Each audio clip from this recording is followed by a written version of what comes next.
বিচার বিভাগে সংস্কার না করলে কোনো সেক্টরের সংস্কার সাহিত্য পাবে না হিলিতে প্রধান বিচারপতি। গোলাম রাব্বানির পাঠানো তথ্যচিত্রের ডেস্ক রিপোর্ট। জুলাই আগস্টের গণ অভ্যুত্থানের পরে আমি বিচার বিভাগের দায়িত্ব করি। দায়িত্ব গ্রহণের খুব অল্প সময়ের মধ্যে বিচার ব্যবস্থা ও বিচার বিভাগের অবকাঠামোগত ও সাংবিধানিক সংস্কারের নীল নকশা জাতির সামনে তুলে ধরেছিলাম। সেটার প্রাপ্তি অনেকটা হয়েছে।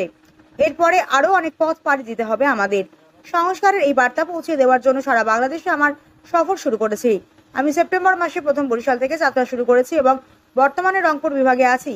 তাই বলতে চাই, বিচার বিভাগের সংস্কার না করলে কোনো সেক্টরের সংস্কার সাহিত্য পাবে না বলে মন্তব্য করেছেন প্রধান বিচারপতি ডক্টর সৈয়দ রেফাত আহমেদ। সোমবার বেলা 11টায় দিনাজপুরের হিলিতে হাকিমপুর মহিলা ডিগ্রি কলেজে সৈয়দ জাফর আহমেদ ও তাফসিরুন্নেসা মেমোরিয়াল স্কলারশিপ ফান্ডের অর্থায়নে দারিদ্র ও মেধাবী শিক্ষার্থীদের মাঝে বৃত্তি প্রদান অনুষ্ঠানের প্রধান অতিথির বক্তব্য তিনি এসব মন্তব্য করেন। News desk Pallabi, Dinajpur live.